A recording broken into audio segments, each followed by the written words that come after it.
మనం సంపాదించాలంటే సింపుల్గా ఇల్లు, ఇబ్బంది కాకుండా బ్యాంక్ బ్యాలెన్స్ చూసుకుంటాం.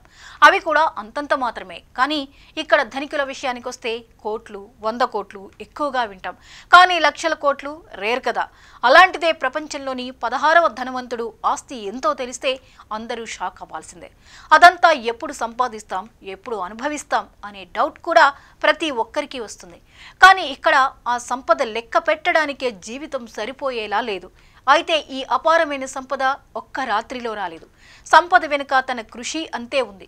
Reliance Industries chairman Mukesh Ambani ఆస్తి గురించి తరచుగా వింటూ ఉంటాం, చదువుతూ ఉంటాం కూడా. Reliance Industries chairman Mukesh Ambani సంపదపై ఎప్పుడు మనం వింటూనే ఉంటాం, అత్యంత ధనికుడు అని. కానీ మొత్తం ఆస్తుల విలువ అనేది తెలిస్తే షాక్ అవ్వాల్సిందే. ఆయన ఆస్తుల గురించి తెలుసుకోవాలంటే పలువురు ఆసక్తి కూడా చూపిస్తుంటారు. ఆ సంపద ఎంత పెద్దదో దానికి సరిపోయే లెక్కను చూస్తే మన తల తిరగక మానదు. ప్రపంచంలోని 16వ ధనవంతుడు, ప్రముఖ భారతీయ పారిశ్రామికవేత్త అయిన ముఖేష్ అంబానీ నికర విలువ తెలుసుకుంటుంటే గొప్ప విషయంగానే ఉంటుంది. అంచనా ప్రకారం ఆయన మొత్తం ఆస్తులు అందరినీ ఆశ్చర్యపరుస్తుంది. 113.5 బిలియన్లు అంటే భారతీయ కరెన్సీలో 14 లక్షల కోట్లు.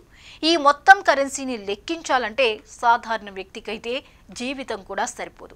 Reliance Industries chairman Mukesh Ambani ఆస్తులు ఆయన రోజుకు 5 కోట్లు ఆదాయం లేకుండా ఖర్చు చేసినా ఆయన సంపద తరిగిపోవడానికి 555 సంవత్సరాలు పడుతుంది.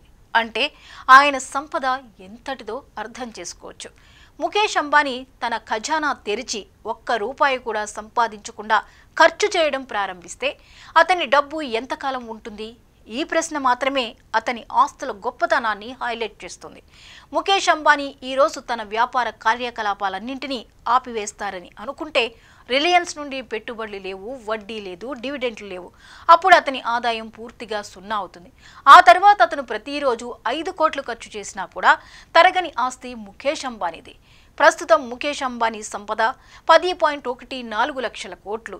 ఈ మొత్తాన్ని రోజువారీ ఖర్చు 5 కోట్లతో లెక్కిస్తే అతని సంపద క్షీణించడానికి మొత్తం 2,02,800 రోజులు పడుతుంది.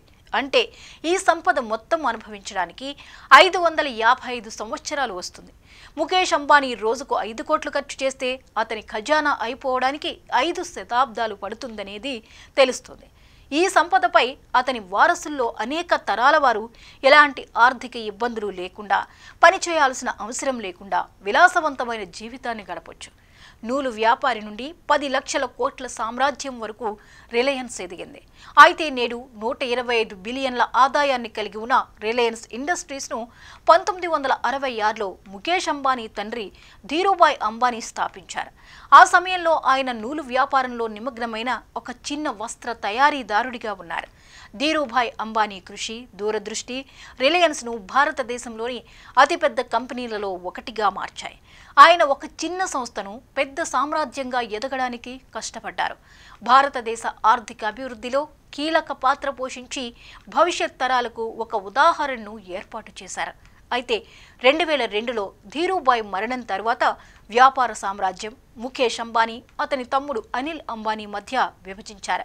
ముఖేష్ అంబానీ పెట్రోకెమికల్స్, చమురు, గ్యాస్ శుద్ధి వంటి ప్రధాన వ్యాపారాలకు బాధ్యత వహించి వాటిని కొత్త ఎత్తులకు తీసుకువెళ్లారు.